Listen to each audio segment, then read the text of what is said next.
The Imitation of Christ, Chapter 20, on the love of solitude and silence. Choose a suitable time for recollection and frequently consider the loving kindness of God. Do not read to satisfy curiosity or to pass the time, but study such things as move your heart to devotion. If you avoid unnecessary talk and aimless visits, listening to news and gossip, you will find plenty of suitable time to spend in meditation on holy things. The greatest saints used to avoid the company of men. Hebrews 11:38. Whenever they were able, and chose rather to serve God in solitude. A wise man once said, "As often as I have been among men, I have returned home a lesser man." We often share this experience when we spend much time in conversation. It is easier to keep silence altogether than not to walk more than we should. It is easier to remain quietly at home than to keep due watch over ourselves in public. Therefore, whoever is resolved to live an inward and spiritual life must, with Jesus, withdraw from the crowd. Mark chapter 6, verse 31. No man can live in the public eye without risk to his soul, unless he who would prefer to remain obscure. No man can safely speak unless he who would gladly remain silent. No man can safely command unless he who has learned to obey well. No man can safely rejoice unless he possesses the testimony of a good conscience.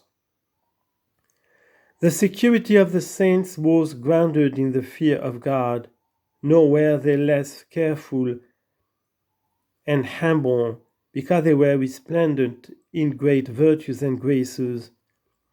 But the security of the wicked springs from pride and presumption and ends in self-deception. Never promise yourself security in this life, even though you seem to be a good monk or a devout hermit.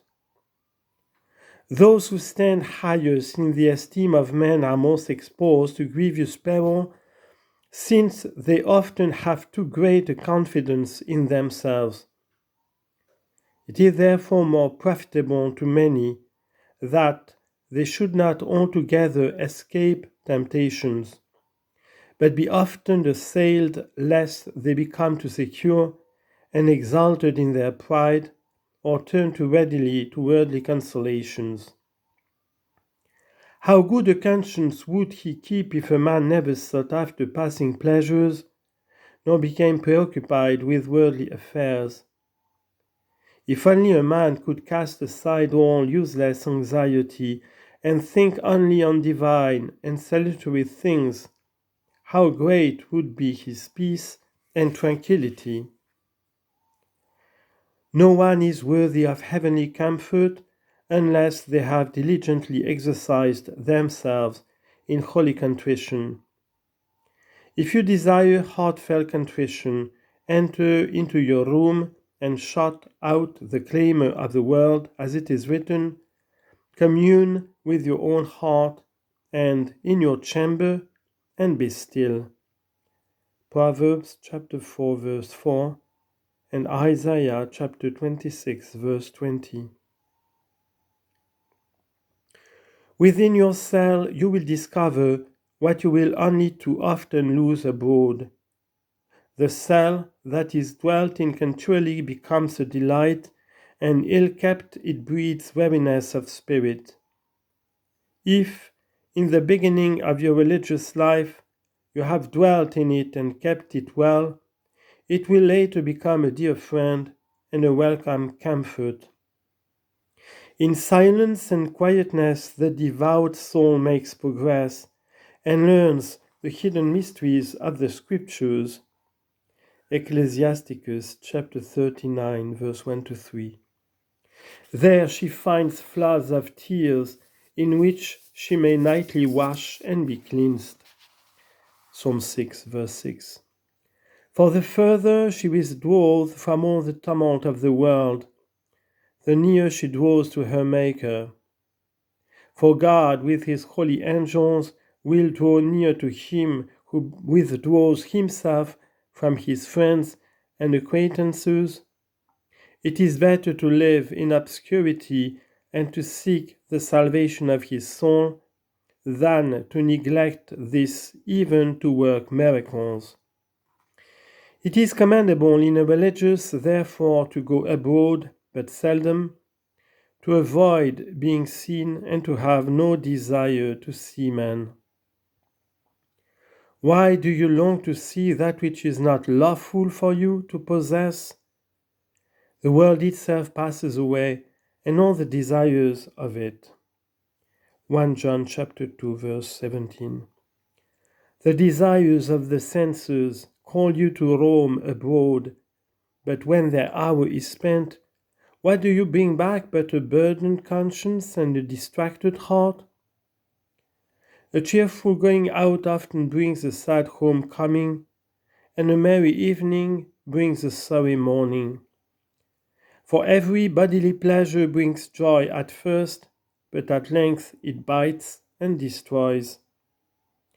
Proverbs chapter 23, verse 31 and 32.